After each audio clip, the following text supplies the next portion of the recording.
Bonjour ou bonsoir, selon l'heure à laquelle vous écoutez ce podcast. Je suis Estelle Djengue, pasteur de l'église Jésus-Christ, roi des nations. Vous est-il déjà arrivé d'avoir faim ou d'avoir soif? Quelle question! Chaque être humain et même les animaux ont faim et ont soif. Que se passe-t-il lorsque nous avons faim? Nous sommes prêts à avaler même ce que nous n'aimons pas forcément. Si votre plat préféré, c'est du riz et que vous n'aimez pas beaucoup les pâtes, si vous avez vraiment faim, vous serez peut-être prêt à manger des pâtes. En tout cas, si ce n'est pas le cas pour vous, sachez que avec Dieu, lorsque nous avons vraiment faim, nous sommes prêts à manger la nourriture spirituelle, même si pour notre chair, elle est amère. Et oui, Dieu ne vous dira pas toujours ce qu'il vous plaît, mais il vous dira ce qui est important pour vous, ce qui est utile pour vous, afin que vous deveniez également un fils saint, une fille sainte à sa gloire. J'aimerais vraiment vous encourager à ne pas vous fatiguer de Dieu. N'ayez plus vraiment l'impression que vous êtes rassasié de lui. Car lorsque vous devenez rassasié, rien ne peut plus rentrer dans votre bouche, dans votre ventre. Lorsque vous devenez donc rassasié de Dieu, rien de lui ne peut plus rentrer en vous. Et à ce moment commence la sécheresse de l'âme. N'oubliez pas que Dieu vous aime énormément. Alors persévérez avec lui. Soyez bénis.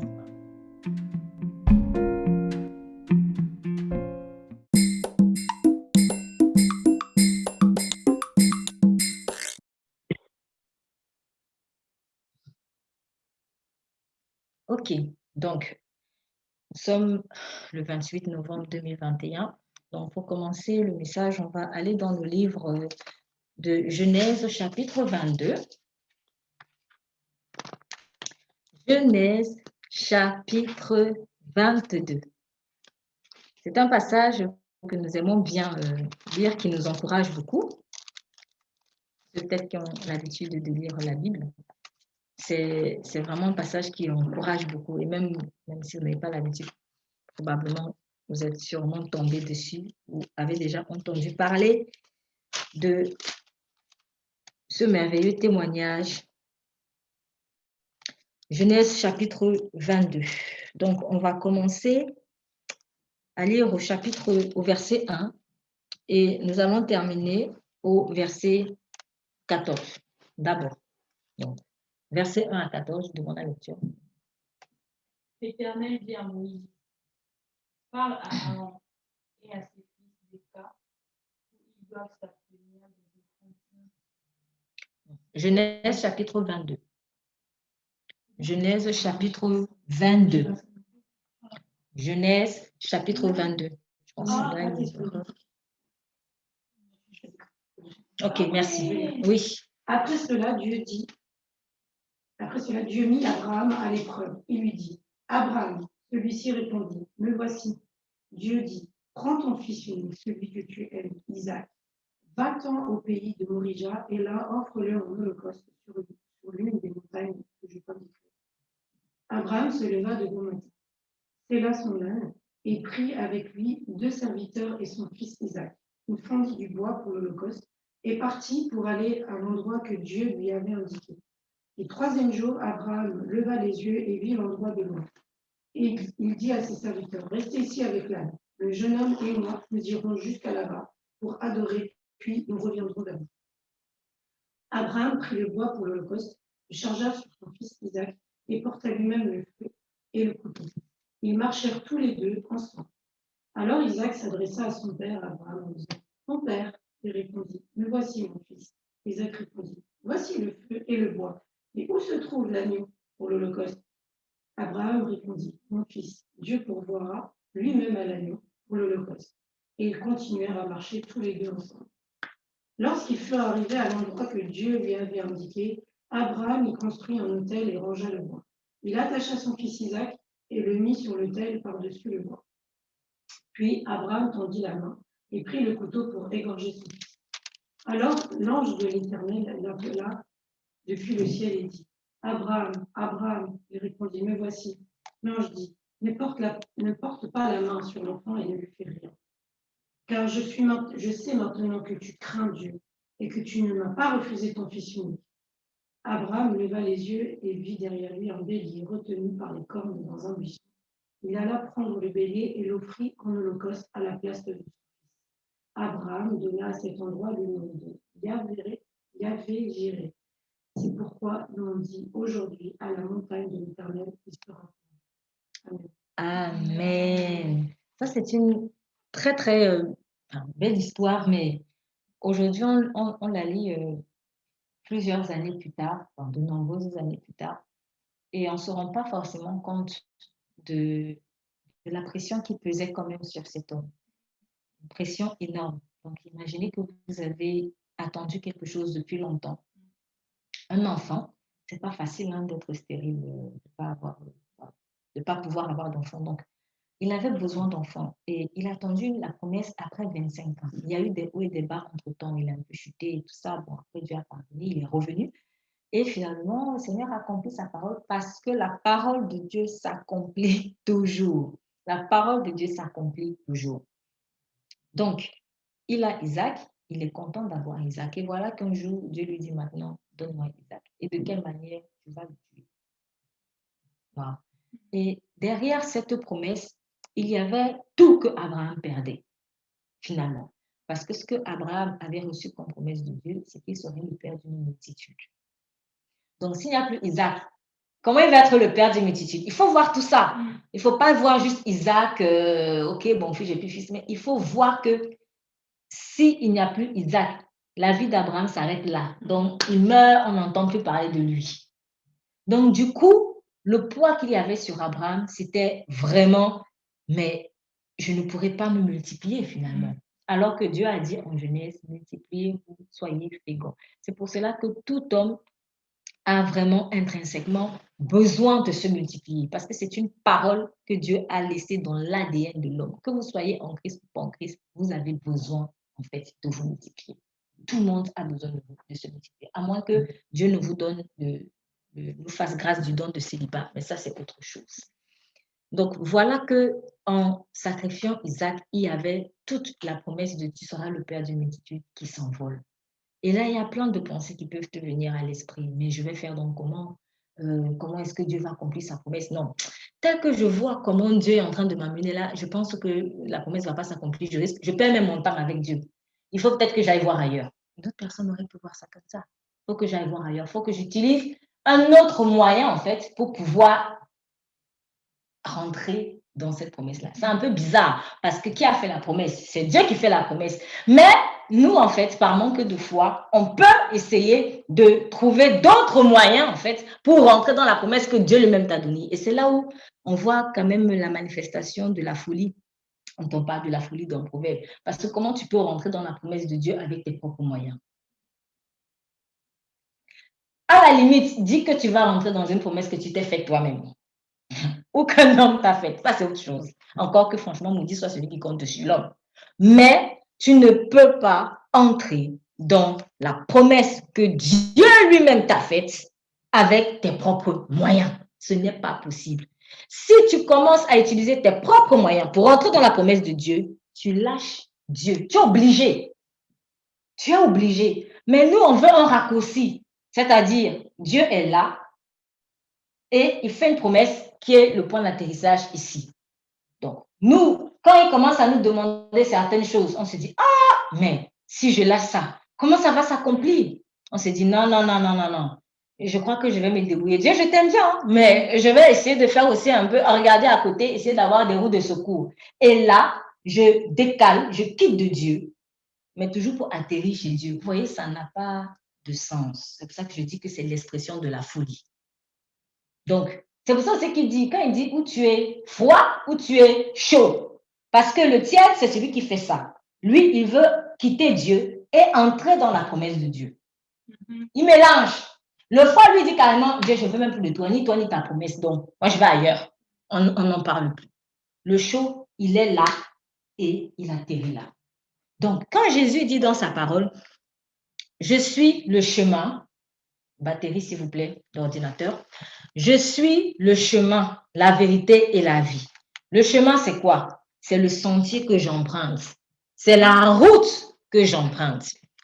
La vie, c'est-à-dire quelque part un peu le point d'atterrissage. Parce que tout le monde veut vivre. Tout le monde veut la vie éternelle, même le plus grand sorcier du monde. Il cherche à vivre en fait éternellement. C'est pour cela qu'il a aussi peur de la mort. Donc la vie, quelque part, c'est aussi la destination finale. C'est ce Canaan-là dans lequel je vais entrer. Et il dit, je suis la vérité.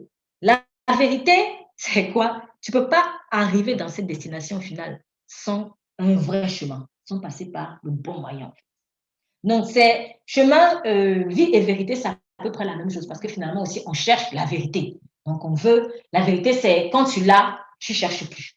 Donc, quelque part, la vérité, elle est aussi un peu le chemin, mais elle est aussi le point d'atterrissage.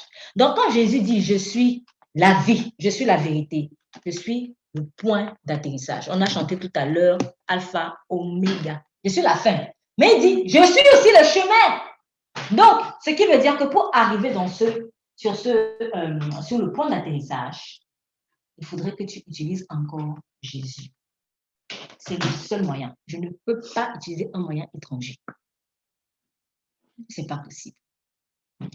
Et là où Abraham a été justifié, parce que vous lirez dans le livre de Hébreux que c'est cet acte de foi là aussi qui l'a rendu juste. Abraham crut en Dieu. C'est pour cela que Dieu l'a appelé juste. Donc, il n'a pas réfléchi en se disant, non, si je perds ça, je vais faire comment? Alors moi, je ne vois pas trop où je vais. Hein. Je ne vois pas trop où je vais. Mais remarquez, quand Dieu l'appelle et lui dit, Abraham était âgé, était vieux, avancé en âge. L'Éternel avait béni Abraham en toutes choses. Abraham dit à son serviteur le plus ancien, non, excusez-moi, je suis dans le chapitre 24, c'est plutôt chapitre 22. Donc, il arriva après ces jours que Dieu éprouva Abraham et lui dit, Abraham, il répondit, me voici. Remarquez toujours, il était toujours en train de dire, me voici, me voici, me voici. Quand Dieu dit, je cherche quelqu'un, me voici. Ayant cette attitude, vraiment. C'est-à-dire que Dieu ne soit pas en train de chercher des ouvriers à gauche, à droite. C'est dommage. Me voici, ayant cette disposition de cœur. Et il dit, prends ton fils, ton unique, celui que tu aimes, Isaac, et va-t'en au pays de Morija, et là, offre-le en holocauste sur une des montagnes que je te dirai. Est-ce que Dieu lui a indiqué la montagne exacte? Des montagnes, il y en avait. Hein? Il y en avait des montagnes. Dieu lui a juste dit, va à Morija, sur l'une des montagnes. Donc, non seulement on me demande quelque chose d'incongru à mes yeux, et en plus, je ne sais même pas où je vais. Avec Dieu, c'est comme ça. Tu ne sauras pas toujours le point final de la chose. Tu ne sauras pas toujours le dernier chapitre. C'est lui qui est le scénariste. C'est lui qui est l'écrivain. Il sait déjà qu'il y a 1, 2, 3, 4, X chapitres. Et nous découvrons les chapitres de notre vie au fur et à mesure que nous avançons avec lui. Bien souvent, il nous fait la grâce aussi de connaître quand même la fin de la chose. Ça, c'est une grâce, comme il avait fait avec Joseph. Tu seras gouverneur d'Égypte, mais il n'a pas donné toutes les péripéties. Et c'est là où le bas blesse. C'est que comme on a la fin et on n'a pas le cheminement, nous on veut donc dire, oh Jésus, oui, je t'aime, tu es la vie. Oui, tu es la vérité. Mais le chemin, attends, je vais faire comme moi-même, je crois. Faisons attention à cela. Là où vraiment Abraham était un exemple, c'est qu'il a suivi aveuglément. Je ne sais pas où tu m'emmènes, mais j'y vais. Et cette attitude-là, il a eu depuis le début. Quand Dieu lui a dit, quitte ta famille, quitte ta patrie, quitte la maison de ton père et va vers un pays que je te montrerai. Il ne savait pas où il allait. Finalement, il a atterri à Canaan. Dieu ne te dira pas toujours tout. Donc, ne cherche pas à savoir absolument. Et comment je fais, et comment je fais. Souvent, il y a beaucoup de personnes, j'ai remarqué en fait, qui me posent souvent cette question. Ah oui, alors comment tu as fait? Comment tu as fait? Le problème, c'est que, en tout cas, si c'est une question de vie spirituelle, j'ai un peu du mal à répondre parce que je sais que j'ai un cheminement qui ne sera pas forcément exactement le tien. Donc, si je te dis, alors, Dieu m'a amené comme ci, Dieu m'a amené comme ça, Dieu m'a amené comme ci, en fait, ce qu'on a tendance à faire, je parle pour moi-même, ce qu'on a tendance à faire, c'est faire exactement comme Dieu lui a dit, vraiment, vends ta voiture et tout ça. Peut-être qu'il faut aussi que moi, je vende ma voiture. C'est comme ça, hein? C'est comme ça que la chair fonctionne. Faisons attention. Oui, peut-être qu'à un moment donné, Dieu va te dire, vends. Mais peut-être que ça ne sera pas toi comme ça. Peut-être que ça sera autre chose. Mais la fin sera la même chose. Ce sera le brisement. L'essentiel, c'est qu'il y ait le brisement afin que l'Esprit de Dieu s'élève en nous. L'Esprit de Dieu qui est déjà en nous. Parce que l'Esprit de Dieu veut sortir. Il est là dans la coquille de la chair. Il faut briser cette chair-là. Dans cette même puissance que j'ai, qu'un tel a, que tel autre a, que Jésus avait, je l'ai. Sauf que Jésus, la chair, c'était mort. Moi, c'est encore là. C'est tout. Mais la puissance, on l'a. On a la puissance. C'est pour ça que Dieu veut le brisement. Parce que le Saint-Esprit, il est là comme ça. Il est tout puissant. Hein? Mais comme c'est un gentleman, il veut travailler avec toi. Mais sauf que c'est toi qui le suis. Ce n'est pas moi qui le guide. C'est lui qui me suit. Donc, nous, on l'enferme dans la chair. Il est comme ça. Il est comme ça. Quand il réussit à trouver un trou, ouf, bon, quand même, il sort là comme une fumée. Mais le problème, c'est que si tu n'as qu'une entaille, tu n'auras que l'onction d'une entaille. Mais si tu déchires toute la chair, tu auras toute la plénitude du Saint-Esprit. Donc, il ne faut pas que je cherche. Alors, lui, il a fait, oh, je vois que franchement, dans son église, là, il y a 1 milliard de personnes. Comment il a fait? Non, il va avoir un truc. Non, de grâce. N'essayons pas de regarder à l'homme. Maudit soit celui qui compte sur l'homme. Maudit, mais avoir vraiment maudit. Est-ce qu'on se rend compte même quand on lit cette parole? Un jour, j'ai pris le temps d'étudier et moi, personnellement, ça m'a donné la crainte. Parce que quand Dieu te dit maudit soit celui, ça signifie que quand tu commences à regarder seulement lui, tu es maudit.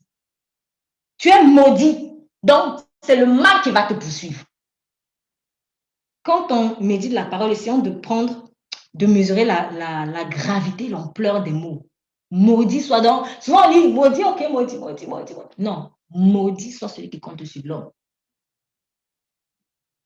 Comment il a fait pour, je ne sais pas moi, pour chasser un tel grand nombre de démons comme ça? Bon, il faut que je m'accroche à lui, je vais rester. Et là, je vais voir. Oh, Dieu t'a donné un chemin. Suis ton chemin. On n'a pas forcément tous le même chemin. Suis ton chemin. Il y a des chemins qui sont similaires, ça c'est vrai. Mais si dans cette similarité-là, si je commence à confondre similarité et identification, il y a un problème. La seule personne à laquelle je dois m'identifier, c'est Jésus-Christ. Ce n'est ni un homme, ni une femme. C'est Jésus. C'est Jésus.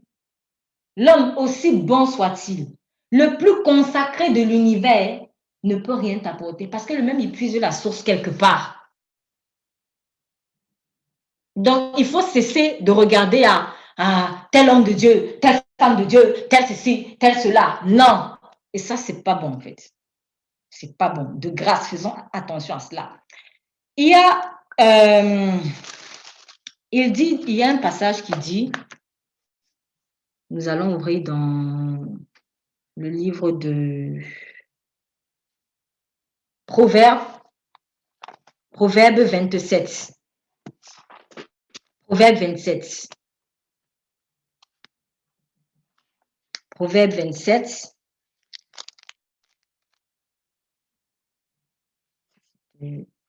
Proverbe 27.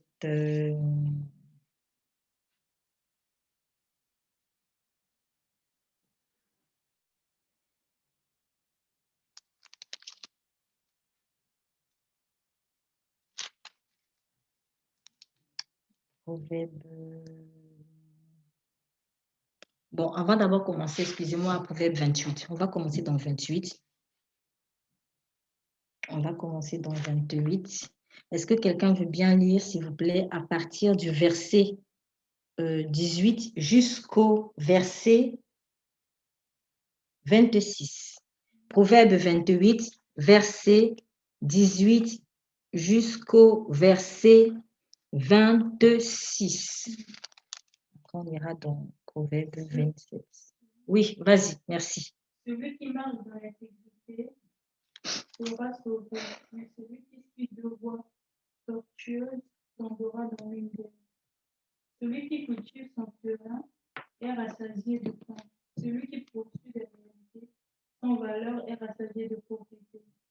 Un homme fidèle est comblé de bénédictions, mais celui qui est pressé de s'enrichir ne restera pas impuni.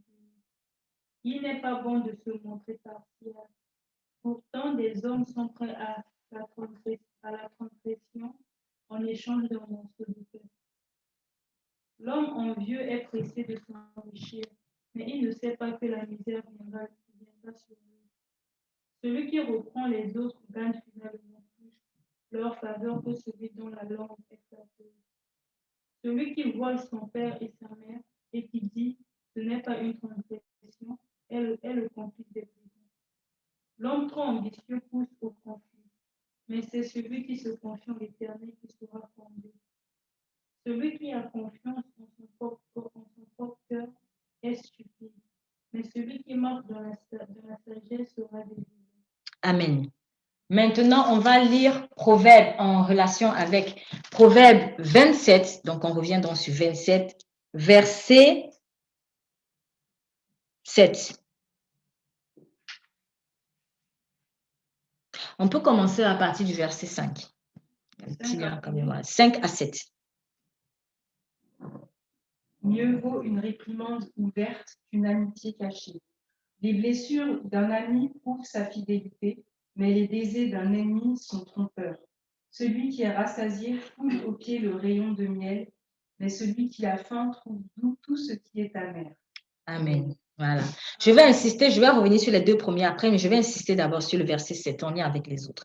Celui qui est rassasié foule aux pieds les rayons de miel, mais celui qui a faim trouve doux même ce qui est amer. Ça vous est déjà arrivé d'avoir faim? Hein? C'est bien souvent qu'on jeûne là, on sent, on sent le ventre qui gargouille. Bon, moi, en tout cas, quand j'ai faim, mon ventre vraiment il gargouille. J'en suis moi-même très, très désolée, mais bon, j'ai un estomac très, très qui a du mal souvent à se cacher. Donc, quand on a faim, généralement, on est prêt à manger même ce qu'on n'aime pas beaucoup, quand on a vraiment faim. Je n'oublierai jamais, quand j'étais enfant, j'aimais pas beaucoup, il y a un plat là, on le voit beaucoup dans plein de pays d'Afrique, le couscous je pense que c'était le couscous de manioc. Voilà, le couscous de manioc. Certaines personnes appellent ça le foufou, mais après, il y a plusieurs manières de faire le foufou encore. Donc, moi, personnellement, je n'aime pas beaucoup le couscous de manioc. Je vois comment il fait la grimace. J'aime pas beaucoup le couscous de manioc. Et un jour, j'étais allée faire des courses.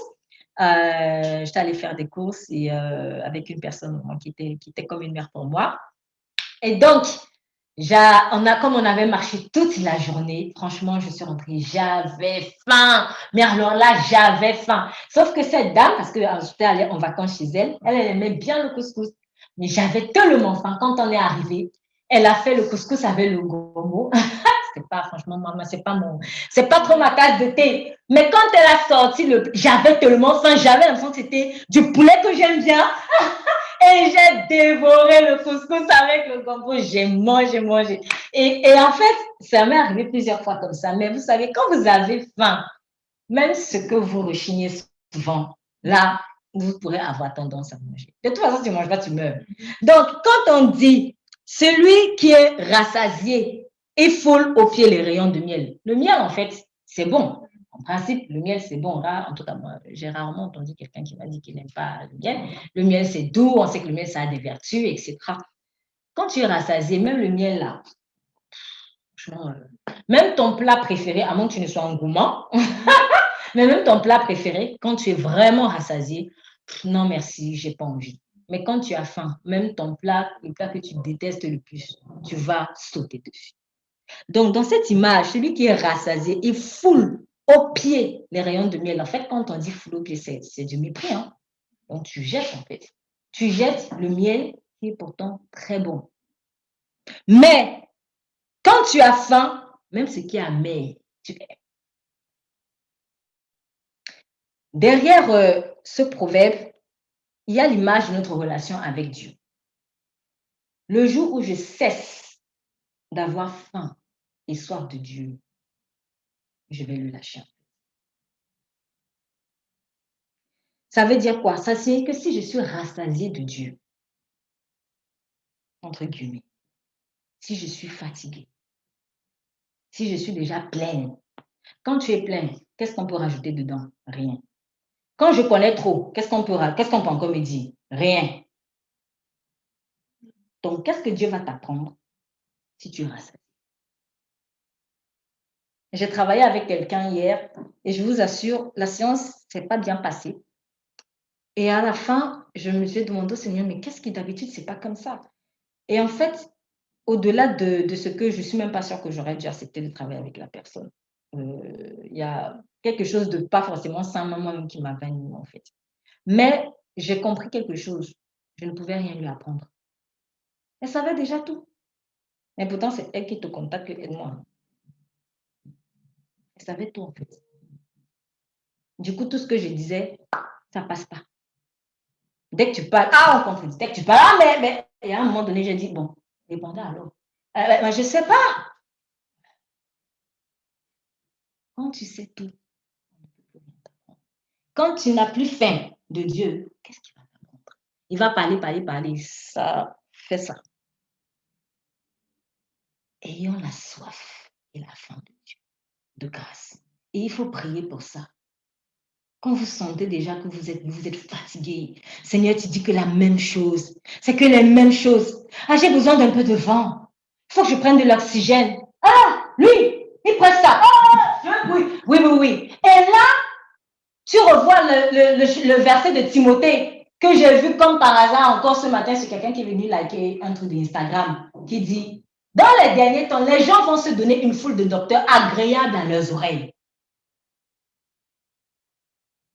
Faisons attention sur les paroles que nous choisissons en fait. Moi, je veux plutôt l'écouter parce que lui, il prêche quelque chose, moi, qui me plaît. Mais ici, non, là, ça ne me plaît plus. Non, c'est dérangeant. Je ne dis pas, hein, mais c'est que mon ventre est déjà rassasié. Et là, Dieu ne peut plus entrer. Et à ce moment-là, tu commences à vouloir entrer dans la promesse avec tes forces. Parce que tu es fatigué. Mais quand quelqu'un a soif de Jésus-Christ, quand il a soif de Jésus-Christ, quel que soit ce que Jésus-Christ lui dit, que ça lui plaise, que ça ne lui plaise pas, oh, Seigneur, je prends. Je prends. Parce que je sais que c'est pour mon bien. Je sais que c'est pour mon bien. Je ne serai pas en train de fuir. Il ne faut pas fuir la parole. Il a dit à Jean, et il avait dit la même chose à notre prophète, il me semble que c'était Ézéchiel ou Ésaïe. Et il y en a même encore d'autres, parce que cette parole, on la revoit plusieurs. Il y a d'autres prophètes encore qui ont vécu la même chose. Jérémie aussi, il avait vécu quelque chose de similaire. Mais quand il a dit à l'apôtre Jean, prends ce rouleau, mange-le, dans la bouche, il sera comment? Comme du miel, doux comme du miel, mais dans le ventre, il sera amer. La parole de Dieu, ça ne va pas toujours te plaire. Ça ne va pas toujours te plaire. Donc, si je m'en vais commencer à écouter un autre parce que s'il prêche quelque chose, moi qui plaît à mes oreilles, je vous assure, tu n'es plus dedans. Tu es dans le 1 Timothée, pardon, tu es dans Timothée où on dit, ils vont se donner une foule de docteurs. Je vous assure, on lit la parole de Dieu, mais on ne sait pas, même quand on sait que oui, la bête c'est 666, machin, ça va venir beaucoup plus subtilement hein, qu'on ne le croit. Hein. Ça va venir beaucoup plus subtilement. Ne pensez pas qu'on va éviter les pièges que parce qu'on a lu ça dans la Bible un jour. Si tu as lu et que tu ne pratiques pas, tu vas tomber dans les 666 là. Tu ne sauras même pas à quel moment tu es tombé. Et quand on va te dire, fais attention, là tu es en train peut-être de prendre la marque de la bête, tu vas rire au nez la personne qui te dit, tu exagères. Tu exagères. Et c'est là où en fait il nous demande de l'humilité. Ne soyons pas rassasiés de Dieu. Dieu pourvoit à tous nos besoins affectifs, nos besoins matériels, nos besoins spirituels. Et Dieu sait lui seul comment il va t'emmener dans cette promesse. Donc ne fuis pas le chemin. Ne te donne pas une foule de docteurs qui prêchent comme toi, c'est agréable à ton oreille. Parce que tu es fatigué de la manne. Tu es fatigué de la manne. On va justement lire ça et on va revenir sur Proverbe. On va partir dans le livre d'Exode pour montrer vraiment que c'est pas quelque chose de... Alors, un instant.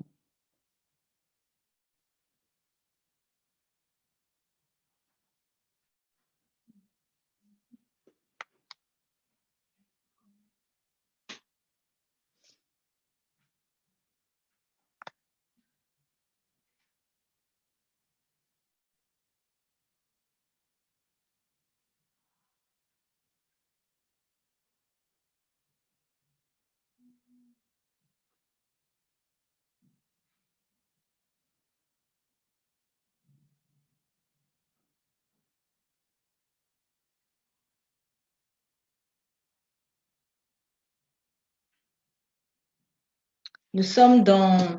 Bon, c'est vrai qu'on parle d'Exode, mais allons dans Nombre plutôt. On va aller dans le livre de Nombre au chapitre 11. Nombre. Livre de Nombre. Livre de Nombre au chapitre 11.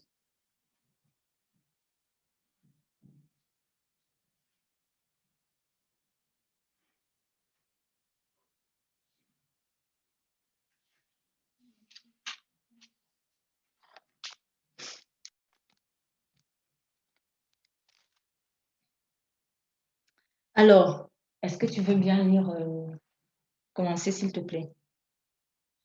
Verset 1, à partir du verset 1. Nombre chapitre 11, verset 1. Le peuple murmura et cela déplut aux oreilles de l'Éternel.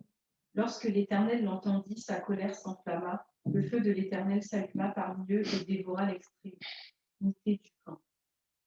Le peuple cria à Moïse. Moïse pria l'Éternel et le feu s'arrêta. On donna à ce lieu le nom de Tabéra, parce que le feu de l'Éternel s'était allumé parmi eux.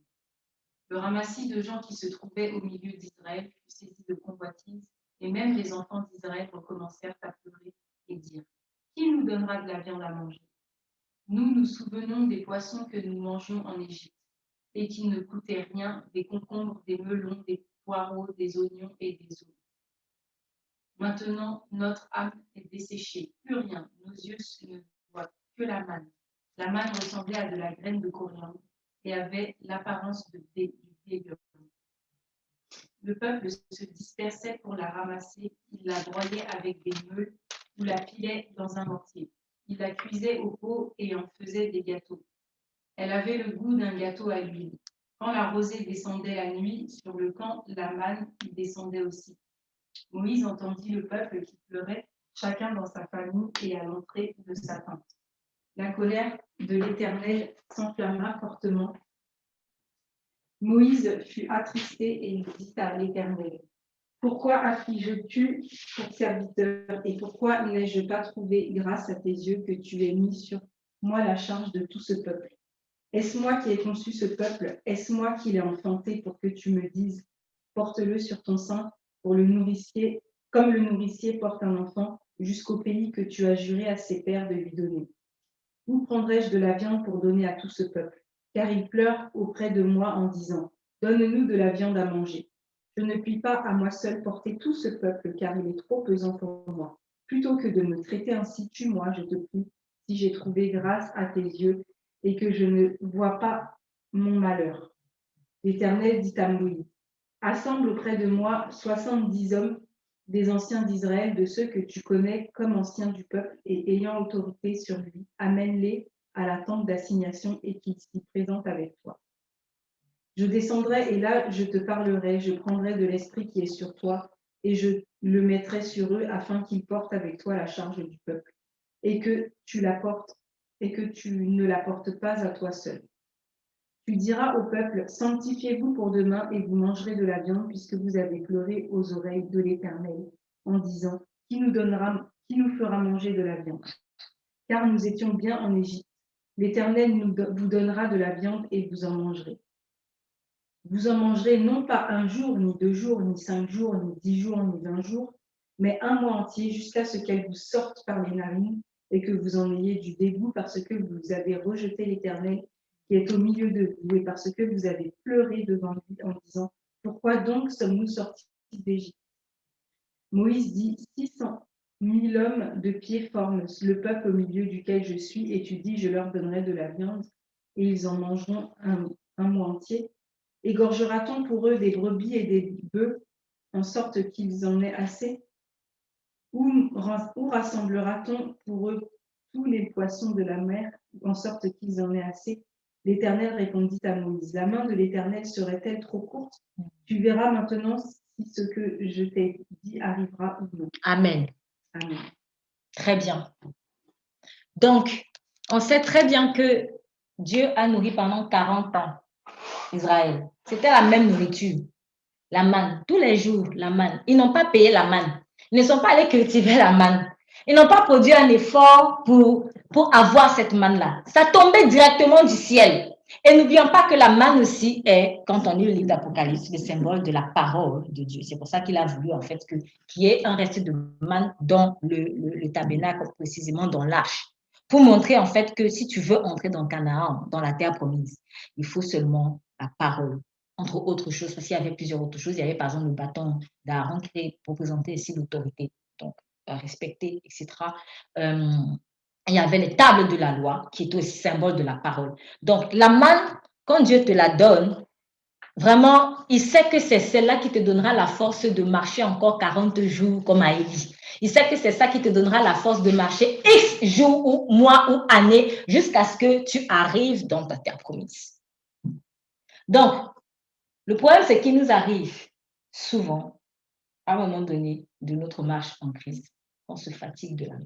Parfois, certains s'en rendent compte, d'autres ne s'en rendent pas compte. Le jour où tu te fatigues de la manne, tu commences à penser les concombres. Je mangeais bien là-bas, mais sauf que là-bas, tu oublies que tu étais esclave. Alors que dans le désert, tu es libre. Tu oublies que tu ne payes pas pour avoir la manne. Tu ne payes rien pour avoir la manne. Alors que quand il fallait avoir les concombres, il fallait bien que tu casses bien les bœufs du pharaon. C'était au prix de ta sueur, de tes larmes et de ton sang. Parce que Pharaon te tabassait. Juste pour que tu puisses avoir un concombre. Mais c'est les concombres que tu veux encore. Donc, en fait, tu veux retourner à l'esclavage. Tu oublies les violences de Pharaon sur ta vie. Donc, voilà que, est-ce qu'il y avait autre chose aussi, une différence? C'est que la manne, elle tombait tous les jours. Elle tombait tous les jours. Et il y en avait en abondance. Assez. Alors que les concombres d'Égypte, là, le jour où on voulait punir un esclave, quand on était en prison, je ne suis pas sûre qu'ils avaient de bons traitements. Et même quand Moïse est venu vouloir délivrer le peuple, Pharaon avait alourdi encore la corvée. Donc, tu travailles 2 fois plus dur pour avoir un concombre.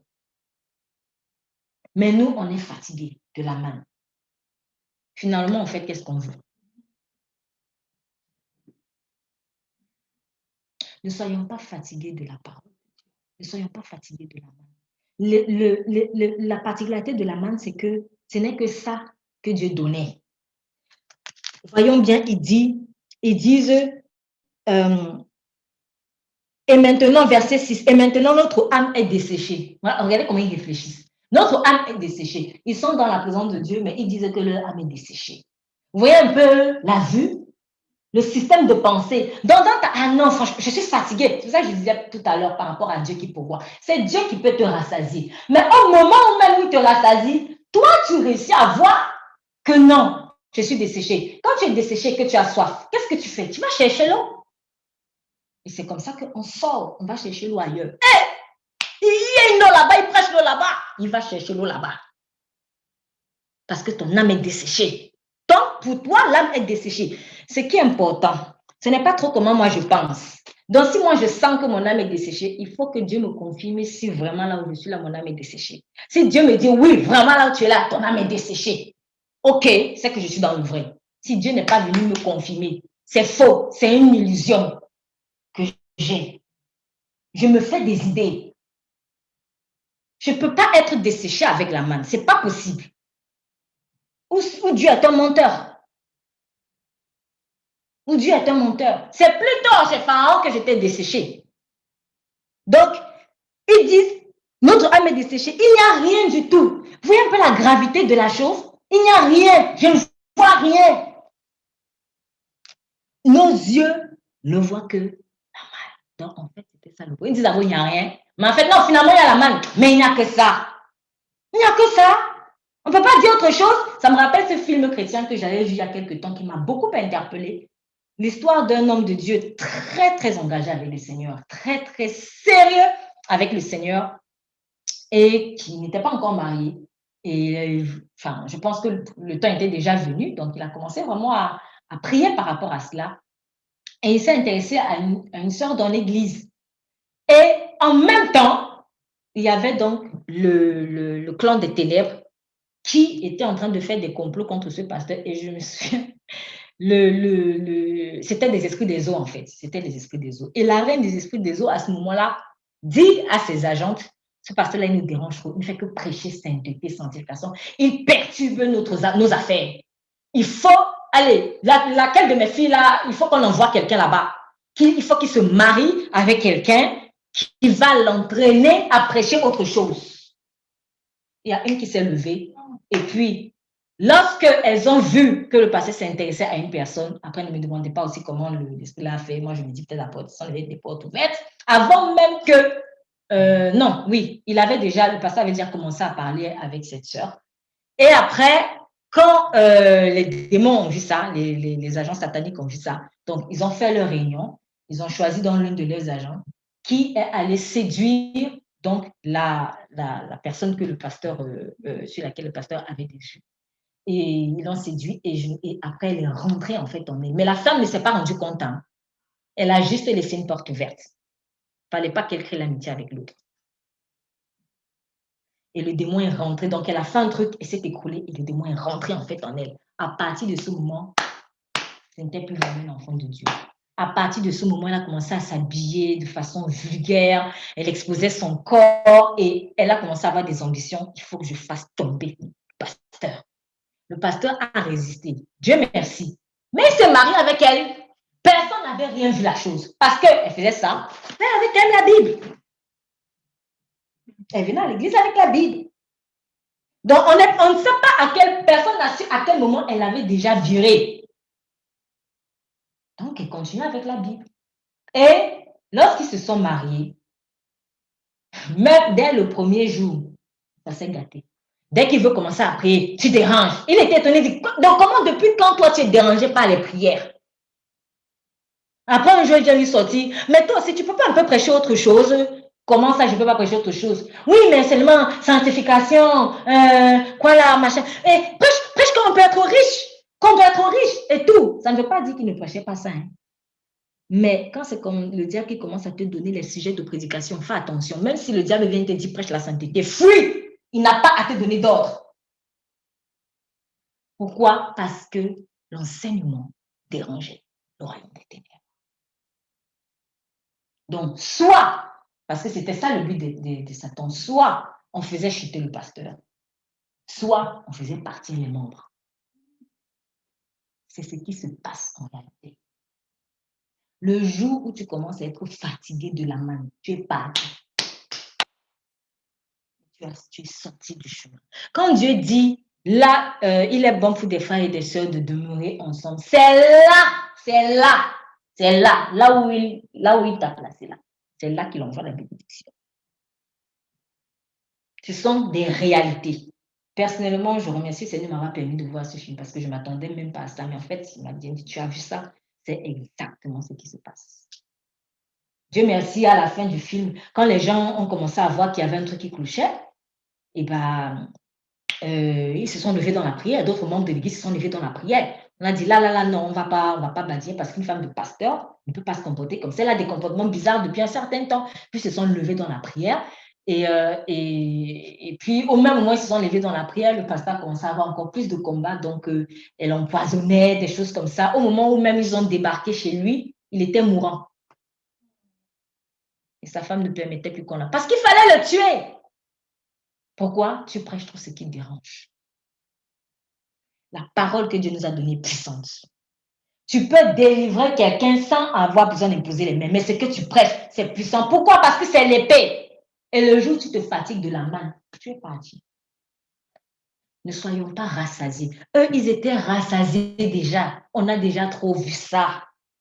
On a déjà trop vu la manne. Quand tu commences à avoir des pensées comme ça, au point où, moi, je peux même déjà partir. Ouh, c'est fini. Mais comme la nature horreur du vide, le diable va te proposer autre parole. Écoute celui-là. Va plutôt à tel endroit, etc. C'est la même chose comme avec le mariage. Ton mari te casse les pieds. Toi, tu te dis, me casse les pieds. Bon, il faut que j'aille voir ailleurs. Dans cette église, on me casse les pieds. Il faut que j'aille voir ailleurs. C'est comme ça. C'est comme ça. On fait ça partout. Dans ce travail, on me dérange. Il faut que je commence à poster mon CV pour aller voir ailleurs. Dieu ne t'a pas demandé de partir. Mais tu veux déjà fuir. Reste et mange la manne, même si c'est 40 ans. C'est encore même la manne qui va te donner comme victoire. Donc, si tu es déjà fatigué de la manne aujourd'hui, alors là, c'est chaud. Parce qu'à la fin, c'est encore la manne. Il dit, c'est lui qui va vaincre. Je lui donnerai la manne cachée. Donc, si tu es fatigué de la manne, tu n'auras aucune récompense. Tu es en train de dire, Seigneur, j'en veux plus. J'en veux plus. Alors que tu es sur un chemin de gloire. Bon, en passant, le film s'est bien terminé. La femme a été surprise. On l'a délivré. Et puis, le mariage s'est restauré. Gloire à Dieu. Mais c'est juste pour vous dire que le diable hait la parole de vérité. Il hait le serviteur de Dieu qui veut rester intègre. On a vu tout à l'heure dans le livre c'était Proverbes, verset 28. Donc, je vais revenir dessus pour vous expliquer pourquoi est-ce que j'ai demandé qu'on lise cela. Donc, on a compris en fait que quand on a faim, en fait, on même ce qui est amer, donc même la parole qui va être pour ma chair amère, je vais l'accepter parce qu'elle va me faire du bien.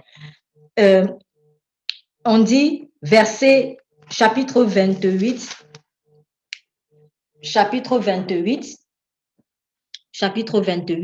au verset,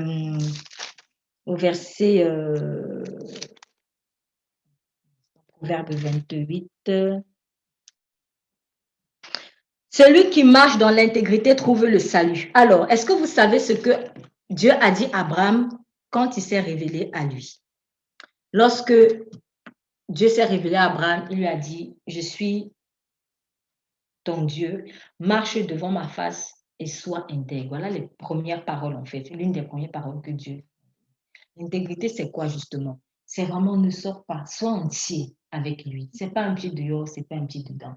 C'est pas bon, Seigneur, c'est toi qui es la vie, mais le chemin, c'est moi-même qui vais je vais me débrouiller. Ce n'est pas ça. Il a dit, sois intègre. Et quand il a dit ça à Abraham, c'est parce qu'il savait qu'Abraham était claudiquant. Abraham était un peu boiteux, en fait. Voilà. Et justement, la foi et la marche avec Dieu dans la foi a permis à Abraham d'être un homme solide dans la foi. Et c'est cette même solidité dans la foi que Dieu voulait communiquer à Israël dans le désert avec la manne. À force de manger la manne, ta foi va devenir solide. Peut-être que tu ne vois pas toutes les vitamines qui sont en train d'entrer dans le corps quand tu es en train de consommer la manne ou dans ton esprit. Mais tu vas voir un jour les fruits de cette manne. Il faut manger la manne. Il ne faut pas aller chercher les concombres ailleurs. Là où Dieu t'a placé, c'est bien. Il n'est pas un fou. Sinon, il t'aurait amené dans le ailleurs là. Si là-bas, c'était mieux pour toi, tu serais là-bas. Donc, il ne faut pas aller là où Dieu ne t'a pas envoyé. C'est très, très important. Ce n'est pas dans l'esprit sectaire, parce que l'esprit sectaire, bon, après, ce n'est pas le propos aujourd'hui. Mais l'esprit sectaire, en fait, de toute manière, quand tu es dans un esprit sectaire, Dieu te dira aussi.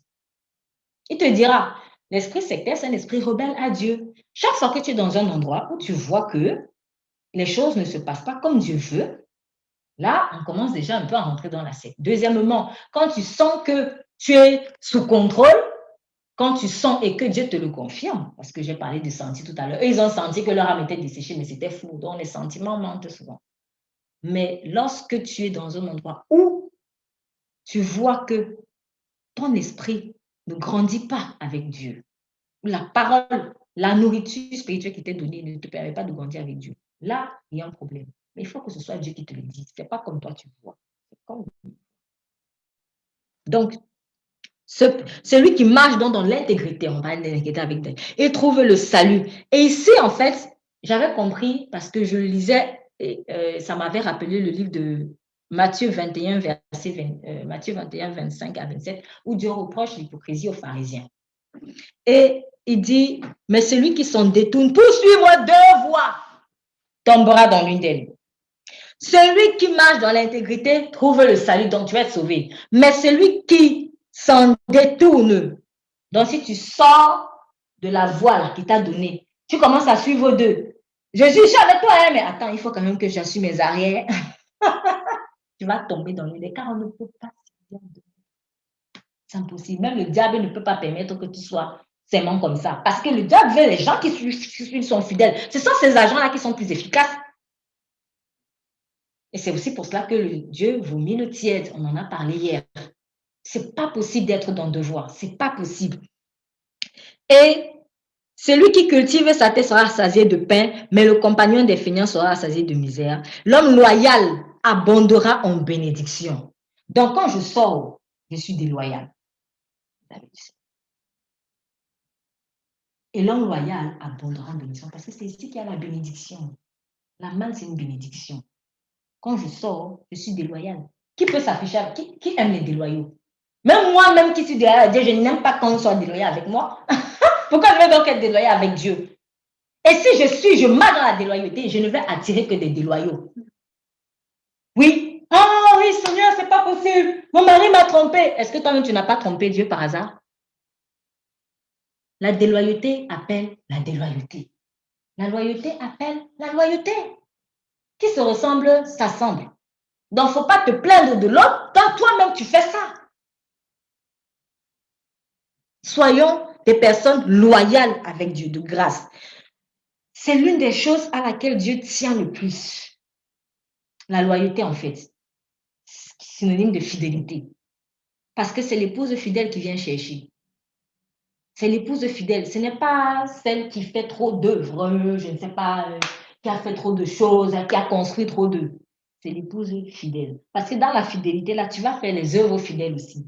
Mais quand tu fais les œuvres dans la déloyauté, parce que tu peux faire les œuvres dans la déloyauté, hein? Ah oui, tu peux faire de grandes œuvres dans la déloyauté. Pourquoi? Parce que ces œuvres-là, finalement, ce n'était pas pour sa gloire. C'était pour qu'on te voie. Parce que si je suis maintenant dans mon chemin à moi, tout ce que je vais faire, ce sera pour qui? Pour moi. C'est obligé. Soyons loyaux avec Jésus-Christ. Il est loyal avec nous. Il ne mérite pas ça. Franchement, il ne mérite pas. Et l'homme loyal abondera en bénédiction. La loyauté attire la bénédiction. Quand tu es loyal, tu es béni. Tu es béni, tu seras béni, éternellement béni. Quand tu es loyal. C'est beau la loyauté. On peut se fier à quelqu'un de loyal. Mais quelqu'un de déloyal, tu réfléchis 4 fois avant de lui confier un secret. Est-ce que c'est faux? Si tu sais que la personne, tu vas réfléchir 4 fois. Même si c'est une personne dont tu es même amoureuse.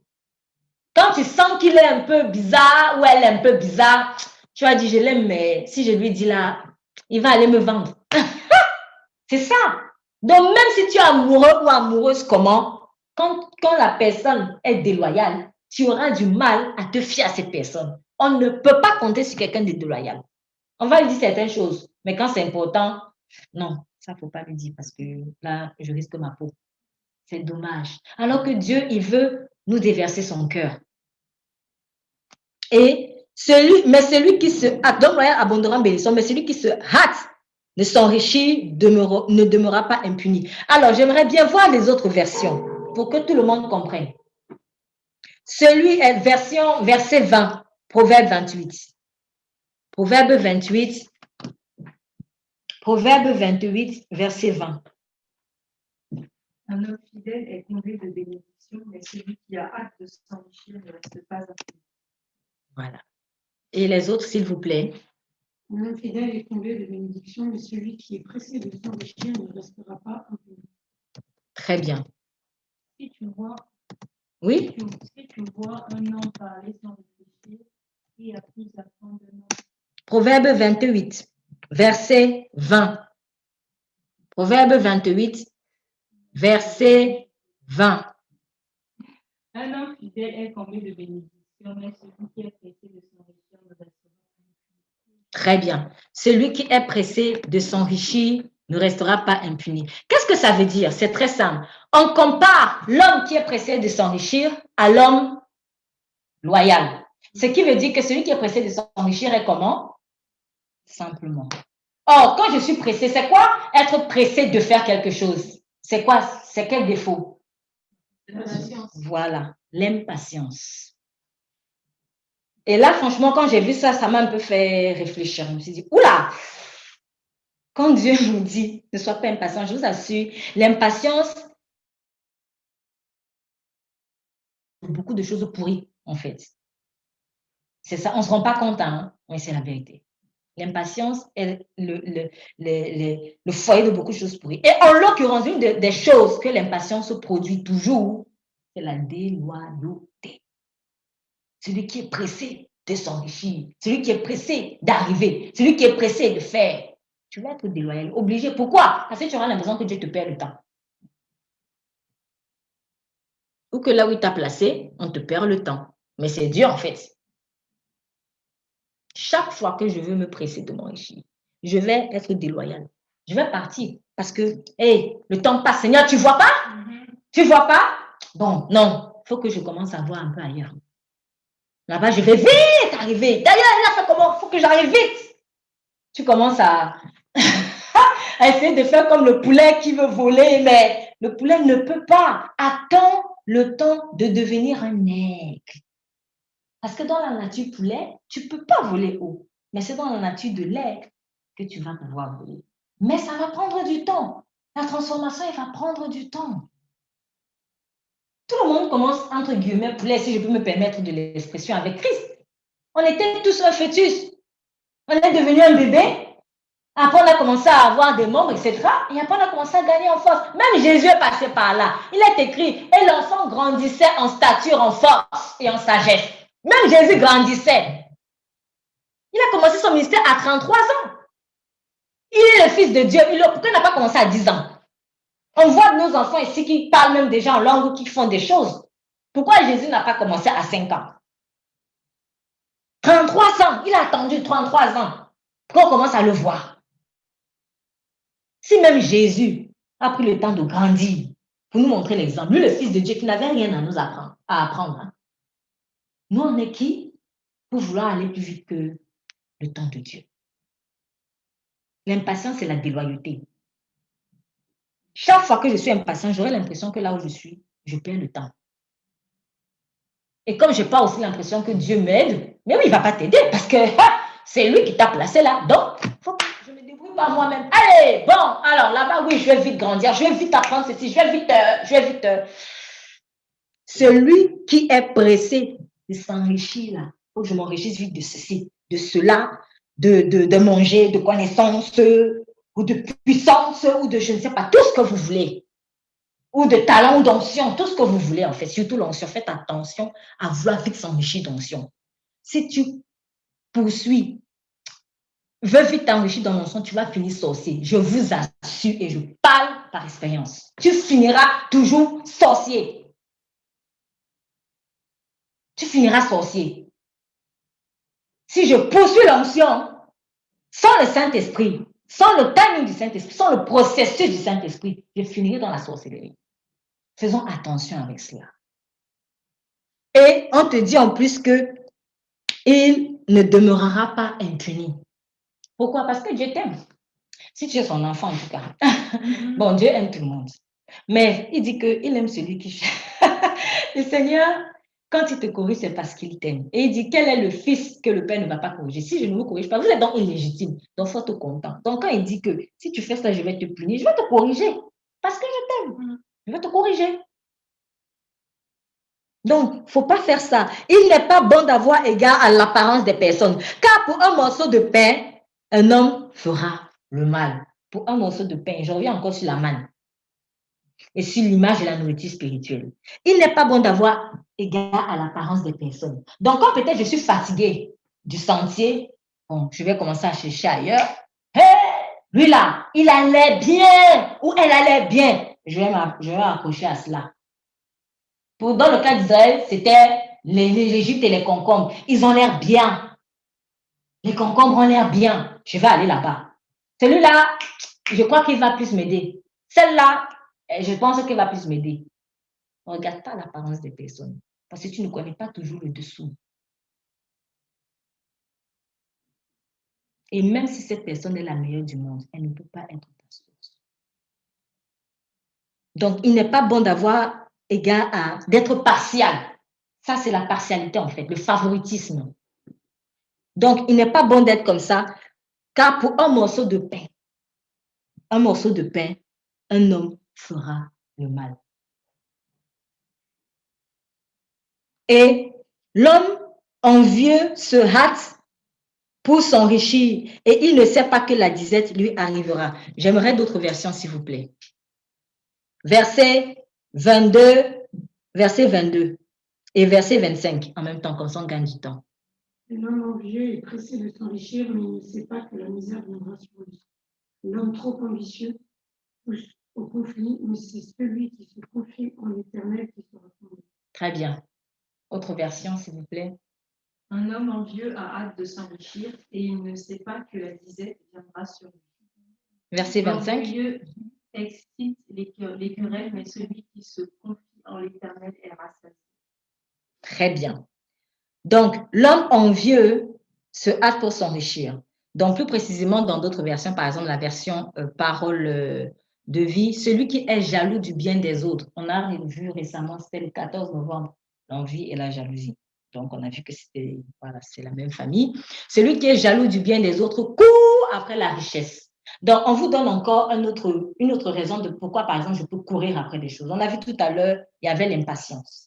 Donc, qu'est-ce qui fait que je vais sortir du santé? Je vais courir vite, vite pour obtenir ça, pour entrer dans la... on a vu l'impatience. Et il y a aussi l'envie. Ah, lui, je l'envie, hein. Franchement, la façon dont il s'habille, ou alors il prêche là, non. Non, non, non, de grâce. Ne soyons pas pressés de prendre le micro, de venir sur la chair ou de faire ceci. Je vous assure, on ne sert pas Dieu que comme ça. Même au travail, là où je suis, même dans la paperasse, je suis en train de servir Dieu. Il faut que mon service pour Dieu ou ma vie d'adorateur, que je réalise que c'est chaque fois que je me lève, je dors, je mange. C'est ça. Ce n'est pas juste prendre une Bible, venir prêcher aux gens ou je ne sais pas quoi. De toute façon, tout le monde ne sera pas forcément prédicateur.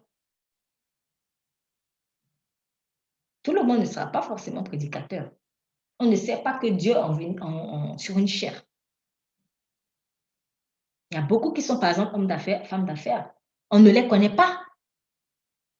Ils ne sont pas les plus populaires, hein, mais ils servent bien Dieu dans leur ministère. Et c'est Dieu même qui a demandé qu'ils créent ce ministère pour aider les gens dans les finances. Par exemple, je vais donner un exemple. Je ne sais pas tous ceux qui ont créé des orphelinats. Certains, j'en connais, mais d'autres, je ne connais pas. Pourquoi? Peut-être parce qu'on ne parle pas beaucoup d'eux. Donc, il ne faut pas que je croie que c'est quand on va parler de moi, quand on va me voir, que là, je suis arrivée. Ça, c'est précis, c'est une illusion. C'est une illusion. Donc, l'une des choses qui fait aussi courir, s'empresser, justement pour vite s'enrichir, selon nous, la richesse selon nous, c'est l'envie, la jalousie. Donc, soit celui que je veux regarder là, c'est que je l'envie trop, soit c'est que je veux me séparer de quelqu'un que j'envie. Il faut que j'aille trouver l'oxygène. La jalousie, elle a multiples, elle est comme une pieuvre. Il faut que j'aille trouver l'oxygène. Comme j'en parlais il y a quelques temps, par rapport à la création d'une association d'une personne. Ah, bah oui, là-bas, ça ne me plaisait pas. Donc, moi, j'ai voulu faire pour moi. Peut-être que la personne était vraiment appelée à faire pour elle. Mais c'était ce timing. Et la motivation était la bonne. Je t'assure, même si tu t'es appelé, tu as déjà corrompu ton ministère. Et le jour du jugement du tribunal, quand ça va passer par le feu, il n'y aura rien. Parce que c'est comme ça, en fait, qu'on aura les récompenses. Dieu va passer par le feu toutes les œuvres qu'on a faites. S'il y en a une qui subsiste, là, tu auras la récompense. S'il y en a une qui ne subsiste pas, tu n'auras pas de récompense. Et en fait, ce qui va subsister, c'est ce qui aurait été fait exclusivement à sa gloire.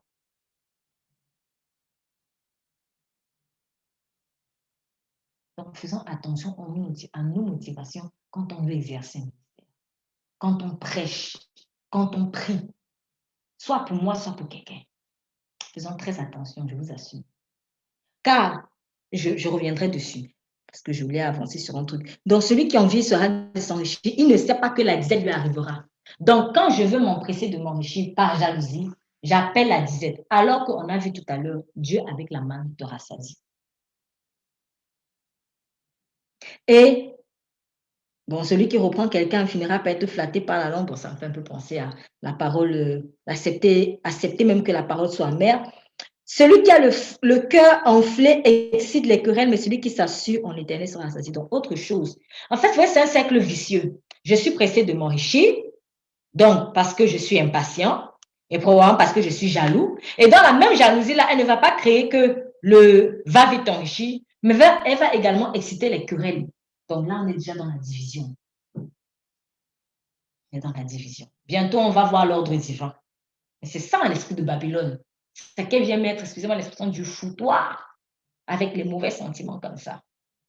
Juste pour que les gens loupent le coche. Parce que c'est ça le but de Babylone. Quel que soit le moyen, tout ce qu'elle veut, c'est que tu loupes le coche parce qu'elle veut que son royaume prospère. C'est tout.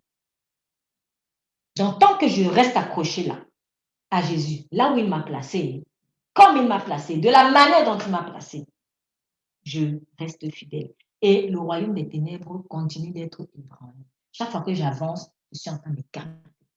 J'écarte les ténèbres jusqu'à ce que j'arrive. Donc, les ténèbres ne veulent pas être écartés. Qui veut être écarté? Personne, même pas Satan. Donc, il va s'arranger à ce que tu sois dans Babylone. Donc, en fait, ce qui est mesquin, c'est que non seulement, il va se dire, ah, donc, elle veut me déranger, ou il veut me déranger, ok, on va même retourner ça contre elle. Donc, il va même faire maintenant que tu deviens une de ses agents, peut-être inconscient si tu es enfant de Dieu. Donc, faisons attention en fait à cela. Ne lui ressemblons pas. Par contre, celui qui se confie en son propre que bon est un insensé, mais celui qui marche dans la sagesse sera délivré. Donc, on revient encore sur. C'est vraiment la même chose. Je veux courir après la richesse, l'impatience, la jalousie, et finalement, je me confie en mon propre cœur, donc mes propres moyens. Je reviens sur la voie alternative que je choisis par rapport à la voie de Dieu. J'ai parlé tout à l'heure de récompenses. Oui, Dieu va nous donner des récompenses. Et ces récompenses-là seront basées sur ce qu'on aura fait et selon nos motivations. Donc, ne croyons pas que c'est, si j'ai créé, je ne sais pas moi, 1 milliard d'associations, c'est bon Seigneur, regarde comment je t'ai glorifié. Non, ça va passer par le feu. Par le feu. Je t'assure, si ce n'était pas les bonnes motivations, peut-être il n'y aura même pas une seule qui va rester. Et là, ça fait mal parce que nous serons jugés devant tout le monde. C'est devant tout le monde. Prenons garde à cela. C'est pour ça aussi que Dieu nous entraîne à ne pas déchuter cela, à ne pas avoir peur de l'exposition. Si tu as peur de l'exposition, tu ne pourras pas tenir dans son royaume. Tu ne peux pas tenir dans le royaume de Dieu. Donc, ne faisons pas comme les hypocrites, comme Jésus a dit, qui aiment à prier, par exemple, debout devant les gens, afin que, en fait, ils soient glorifiés. Je vous le dis, ils ont déjà leur récompense. Ça veut dire quoi, ils ont déjà leur récompense? En fait, si je me suis levée là pour prier, ou pour prêcher, ou pour faire, je ne sais pas ce que je vais faire, une œuvre spirituelle, peu importe, soi-disant pour Dieu, je vais dire, ah Seigneur, je le fais à ta gloire. Mais si au fond, c'était en fait pour ta gloire, si au fond, c'est parce que tu cherches la reconnaissance, tu as déjà ta récompense. Là, les gens vont te donner la récompense. Les gens vont te dire, ah, c'est bien! Ah, vraiment! D'autres vont dire gloire à Dieu. Oh, là, là, là, là, s'ils savaient que Dieu n'est même pas dedans. Tu as ta récompense. C'est bon. Les gens t'ont glorifié. C'est ça, en fait, quand Jésus dit, ils ont déjà leur récompense. La récompense que tu cherchais, c'était la gloire des hommes. Donc, comme tu as fait ça, les hommes t'ont glorifié. Oui, sois béni. Tu es puissant, hein, vraiment, tu es puissant. C'est ce que je veux entendre. Tu es puissant. C'est bon, c'est fini. Bon, maintenant, quand Jésus lui donne sa récompense, tu viens chercher quoi encore? Tu as déjà pour toi. C'est pour cela donc qu'il dit, ne cherchons pas, en fait, les biens corruptibles. Là où la rouille, le verre, tout ça là, tu n'auras rien. Les mêmes hommes là qui t'ont glorifié, peut-être il y en aura même beaucoup qui n'auront même pas au ciel. Donc finalement, tu n'auras rien. Et c'est dommage. Ne cherchons pas à plaire à un homme. Généralement, on cherche à plaire à un homme quand on cherche à se plaire d'abord soi-même.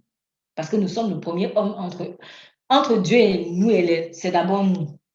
Donc, aime ton prochain comme toi-même. Donc, moi-même, d'abord, quand j'ai tendance à vouloir plaire à l'homme, c'est parce qu'au fond, j'aime me plaire moi-même. Ou que je crois que Dieu est venu me sauver juste pour ma belle tête. Il est venu me sauver parce qu'il m'aime. C'est la grâce. C'est tout. Et je vais terminer par là.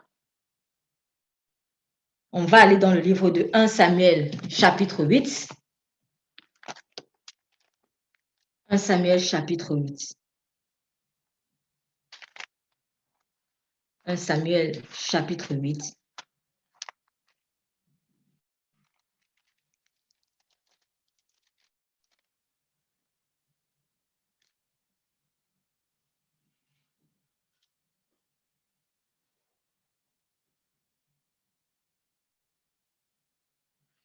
Verset 1 à 8 d'abord. On va aller 1 à 8 d'abord. 1 Samuel, chapitre 8, verset 1 à 8. Oui, tu peux y aller. Lorsque Samuel devint vieux, il établit ses fils juges sur Israël. Son fils aîné se nommait Joël et le second Abijah. Ils étaient juges à Beersheba. Les fils de Samuel ne marchèrent pas sur ses traces. Ils se livraient à des profits malhonnêtes, acceptaient les cadeaux et tordaient les droits. Tous les anciens d'Israël se rassemblèrent et allèrent trouver Samuel à Rama.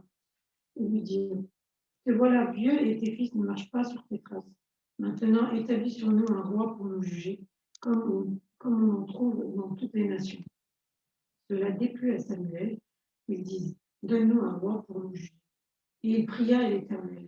L'Éternel dit à Samuel: écoute le peuple dans tout ce qu'il te dira, car ce n'est pas toi qui le rejette, c'est moi, afin que je ne règne plus sur eux. Ils agissent envers toi comme ils l'ont toujours fait depuis que je les ai fait sortir d'Égypte jusqu'à aujourd'hui. Ils m'ont abandonné pour servir d'autres dieux. Amen. Donc, on a vu tout à l'heure l'histoire d'Israël qui disait qu'ils sont fatigués de manger la manne. Comment Dieu a répondu? Est-ce que Dieu a dit non, je ne donnerai pas la viande? Qu'est-ce que Dieu a fait? Il a donné la viande. Il a dit, vous allez avoir la viande. Un mois, vous allez manger jusqu'à ce que ça vous sorte par les narines. Souvent, Dieu il nous répond. Ce n'est pas parce qu'il est content. Ce n'est pas parce qu'il est content. C'est parce qu'il traite avec, non pas des robots, mais des êtres humains.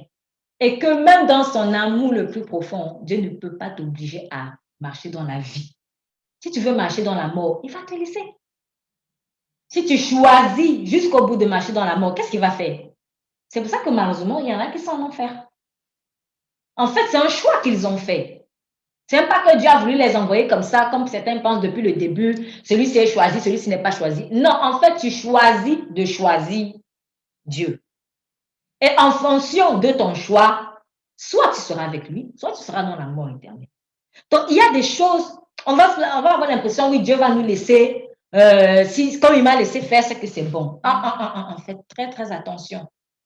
Et si même tu as laissé là, c'est que c'est depuis longtemps que tu résistes. Et là, à un moment donné, bon, comme le fils prodige. Comme le fils prodige. Le père n'a pas retenu le fils. Et qui encore allait le chercher? Est-ce que c'est le père qui allait le chercher là-bas? Non. C'est lui-même qui a compris que, oh, c'est chaud ici. Et il rentre en lui-même et il se dit, j'ai péché contre Dieu et j'ai péché contre mon père. C'est lui-même. Dieu ne peut pas te forcer la repentance. Il te convainc de pécher, mais c'est à toi de te repentir. Repentir signifie faire volte-face. Donc, je suis comme ça et je me repens, c'est-à-dire, je change de côté. J'aimais bien, il y a un truc qu'on chantait souvent dans le monde là, malheureusement. Et une fois, quand j'étais en train de rédiger, je ne sais plus sur quel thème est-ce que j'étais en train de rédiger, mais je pense que c'était par rapport en fait à, voilà, en gros, être intègre avec Dieu. Et le Saint-Esprit me dit, en fait, il chante dans le monde, couper, décaler, mais il ne sait même pas que c'est comme ça qu'il doit faire avec moi. Et du coup, j'ai intitulé la titre, couper et décaler.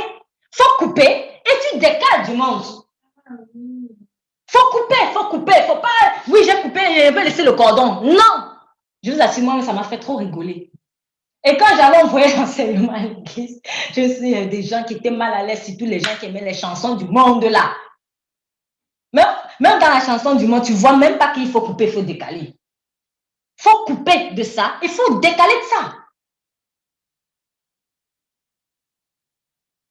Donc, quand vous chantez couper, décaler, là, comprenez qu'il faut vraiment couper avec le monde et décaler. Couper avec le monde et tout ce qui vous retient du monde, de l'ancienne nature. Et quand vous coupez, ne restez pas sur place, décalez maintenant.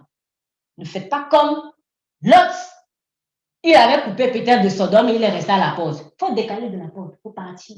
Ouais, va vers la gloire. Va vers la gloire. Donc, dansons pas seulement comme ça, juste parce que ça ambiance. Mais il y a des messages derrière. Quand c'est inspiré du mal, le diable, il est plutôt en train de te dire, coupe de Dieu et décale pour aller vers moi. Mais en fait, c'est nous qui devons faire l'inverse. Coupe du monde et décale. Ne reste pas. Oui, j'ai coupé. Tu as coupé. Est-ce que tu as alors décalé maintenant? Il faut quitter. Si tu ne décales pas, tu es dans le tiède, à la porte, comme on a dit la dernière fois, en fait, dans le message. Donc, vraiment, voilà que il y a des gens qui sont fatigués. Ils sont fatigués de Dieu. Voilà. Ils n'ont pas dit qu'ils sont fatigués de Dieu. Hein. Ils n'ont rien dit dessus. On leur aurait même parlé de Dieu. Ils auraient dit, je suis là. Donc, ils vont voir Samuel. On n'a pas dit qu'ils sont allés prier. Pourquoi ils ne pouvaient pas aller prier? Parce qu'ils savaient déjà la réponse. Parce que le véritable problème, c'était avec Dieu. Samuel n'était aussi qu'un instrument, bon, je ne sais pas. Ils vont voir Samuel. Et le prétexte qu'ils disent, c'est tes fils sont mauvais. En fait, le diable avait donné l'opportunité. Mais ce n'était pas la vraie raison. Est-ce que c'est Samuel qui a dit à ses fils d'être mauvais? Jusqu'à la fin de ses jours, Samuel était un intègre. Tu peux élever tes enfants dans les voies de Dieu. Dieu merci qui dit aussi que si tu leur enseignes, ils ne vont pas se détourner. Mais vous savez, l'homme fait les choix. L'homme fait ses choix. Il y aura des parents qui iront au ciel et les enfants n'iront pas. Ce n'est pas qu'ils ne veulent pas. Jésus lui-même, il intercède. Mais il y a des gens tous les jours qui vont en enfer. Ce n'est pas pour vous dire pour nous faire peur ou on commence à être dans la peur. Mais il faut qu'on accepte ça. C'est la vérité. C'est la vérité. On ne force pas l'amour. On ne force pas. Tant que tu vas forcer l'amour, tu vas rester avec les gens avec qui tu forces. Vaut mieux couper et décaler. Donc, je pense que Samuel avait compris ça parce qu'il est resté intègre jusqu'au bout. Malgré ses 2 fils étaient rebelles. Quand vous voyez même les noms qu'il avait donnés à ses enfants, franchement, vous comprenez qu'il y avait toujours elle. Donc, il voulait mettre la marque de Dieu même dans leur nom. Joël, Abijah, ce sont des noms en fait qui évoquent Dieu. Même avec ces noms-là, ils se sont éloignés de Dieu. Et voilà, Israël se dit, l'opportunité. En fait, eux-mêmes aussi étaient éloignés déjà dans leur cœur. C'était juste l'hypocrisie. Ils sont donc venus, ils ont dit, donne-nous un roi. Quoi le rapport entre les enfants qui jugent et le maintenant que vous voulez un roi? En fait, vous vouliez ça depuis. Donne-nous un roi pour qu'il juge. Et ils disent, remarquez, ils lui disent, voici tu es vieux et tes fils ne marchent point dans tes voies. Maintenant, établis-nous un roi pour nous juger. Pourquoi ils ne sont pas allés prier pour que Dieu leur établisse un roi intègre? Ils vont juste dire non, établis-nous. Ou alors ils auraient pu intercéder pour les fils, je ne sais pas. Mais ils voulaient leur voix à eux. On veut quelqu'un d'autre pour nous conduire. Maintenant, établissez-nous un roi pour nous juger, comme en ont toutes les nations. Comparaison. Là-bas, on fait comme ça. Ça va être mieux là-bas. Il faut aussi que nous, on soit comme ça. Je disais tout à l'heure, attention en fait aux comparaisons. Je suis dans ma maison, mais je peux faire telle maison. Je suis dans l'église, je peux faire telle église. Je suis ici. Attention en fait. Faites très très attention. Dieu n'est pas un fou quand il m'a placé dans cet endroit. Quel que soit l'endroit. C'est pour ça que je dis toujours, par exemple, pour le cas d'une église, on ne quitte pas une église parce qu'elle est mauvaise. On quitte parce que Dieu t'a dit de quitter. Même si elle est mauvaise, il faut que tu restes. Si Dieu te dit reste. Ça ne doit pas être la raison. Je me souviens qu'il y avait souvent des gens qui me demandaient, ah oui, tu n'es plus à l'église, mais pourquoi? Il s'est passé quoi là-bas? Je dis, mais c'est parce que Dieu m'a demandé de partir, c'était le temps.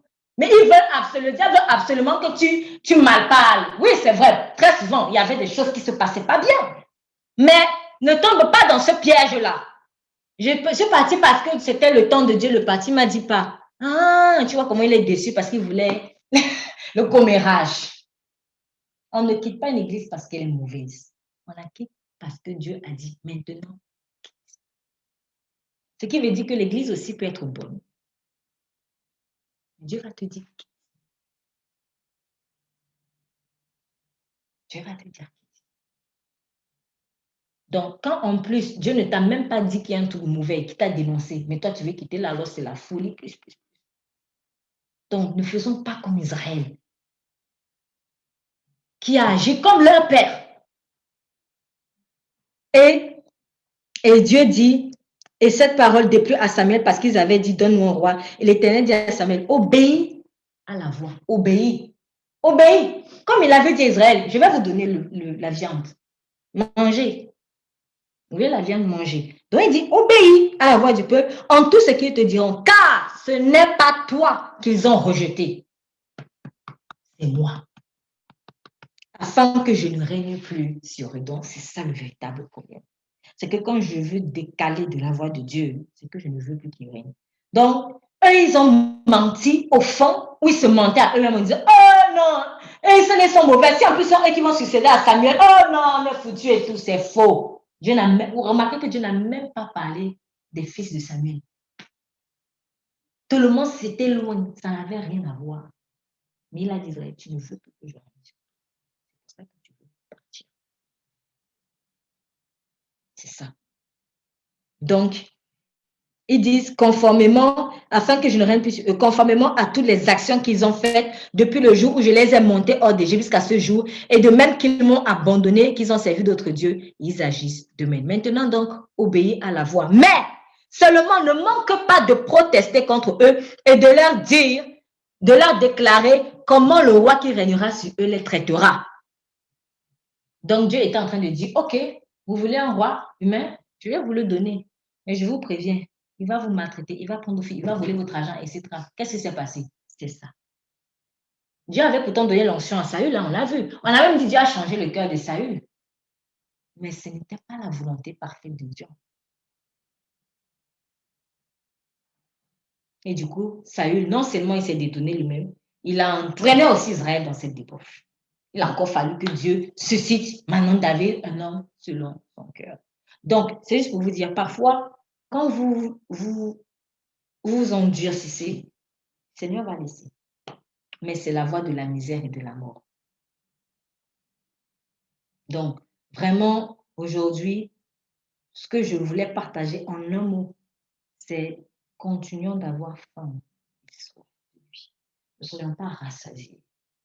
La manne est bon pour ma santé spirituelle, ma santé émotionnelle et ma santé physique, car il a envoyé sa parole et sa parole est guérie.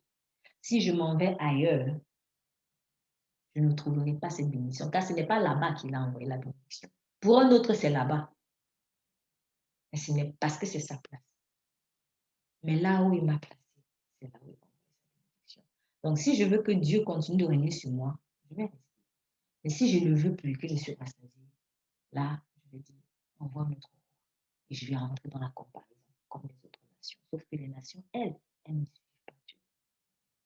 Père, je te remercie pour ta parole et je prie vraiment afin que la soif et la faim de toi soient toujours notre partage. Seigneur, merci de ce que tu viens encore approfondir ce message dans la vie, Seigneur, quotidienne de chacun de tes brebis. Merci, Seigneur, parce que ta parole est bonne. La parole de Dieu est utile pour enseigner, pour corriger, pour restaurer. Donc, que nous puissions toujours, Seigneur, nous laisser enseigner, nous laisser imprégner de ta manne, qui est encore la récompense que nous allons obtenir. Merci de ce que la lumière soit, elle est maintenant, qu'elle soit dans le cœur. La lumière et la vérité de Jésus-Christ, qui est le seul chemin, la seule vérité et la seule vie. Bannis toute forme de comparaison, Seigneur, de compétition avec un tel ou une telle, un ministère ou autre chose. Ça, ce sont les stratégies du diable. Mais ce n'est pas ce sur quoi, Seigneur, tu vas nous juger ou nous récompenser. C'est sûr si on pourra parfaitement obéir. Que toute la gloire te soit rendue au nom de